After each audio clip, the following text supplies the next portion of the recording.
Hi, I'm PJ from TreelineUSA.com. I'm here today to do a quick demo on how to use the Flexcut slip strop to sharpen both your knives and gouges. Let's get started.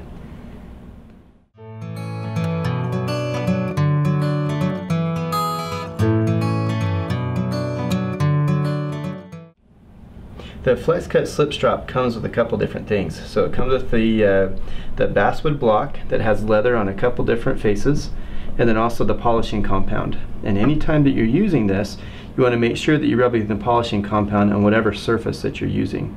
Now, sharpening your knives and the outside bevel of the tools, you can do that on this flat side right here. And so what you do is you rub the polishing compound down there, and be generous with this. This is what's doing the sharpening. The leather just kind of gives it something to stick to, but this compound is kind of like the grit on sandpaper. And so be generous with this, and this block will still last you a long time. But when you're sharpening your knives, again, most carving tools are very flat in the bevels. And so as we're sharpening this, we want to keep the bevel nice and flat against the leather. And we pull that away from the sharp edge. So here's the dull side and the sharp side right here. So I'm going to pull away from that. And I put my finger on top to kind of keep that down and flat, and then I come back the other direction as well. Now notice the black coming off. That just shows that it's doing something. It's taking off just a fine amount of metal, and so it is sharpening and polishing that blade. So, and then be careful on this too. Sometimes when people are sharpening, they have a tendency when they're sharpening to do this, and they end up rolling that bevel. Be careful of that and keep it flat all the way across and lift straight up on both sides. If you roll it like this, you end up rounding that bevel, making it thicker and harder, more difficult going into the wood. So keep it good and flat. So sharpening knives, I stop and I strop about every 15-20 minutes or so, and just make maybe about 10 to 15 passes on each side of the blade, and that'll maintain it and keep it from ever really getting dull.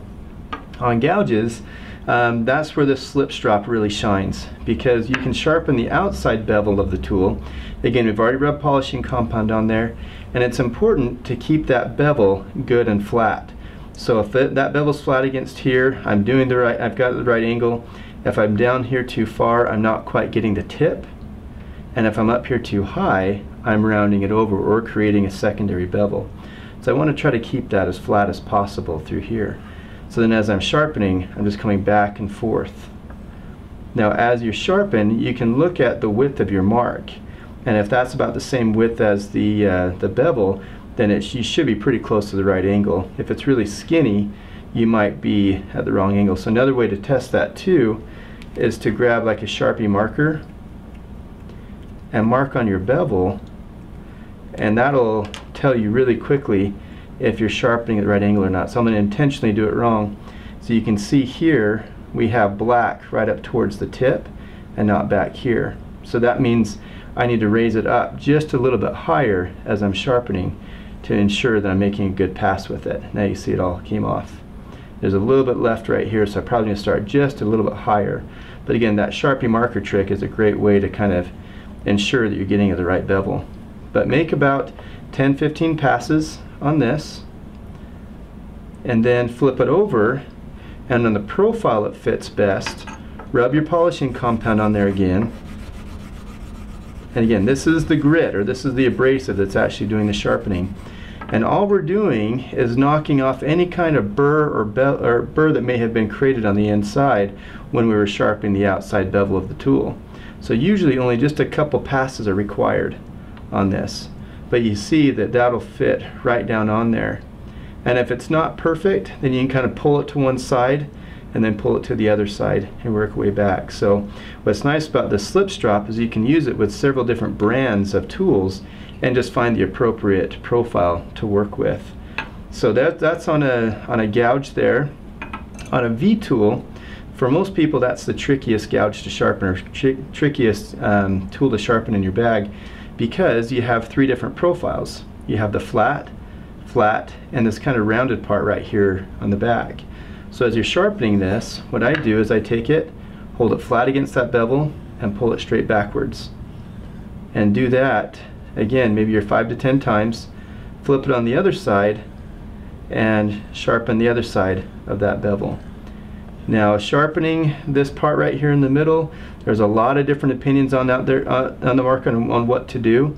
But what I do is I take and make a couple just small passes. What I don't want to do on a V tool is really round this over too much. I want to keep it as a V and not a U on the bottom of that tool.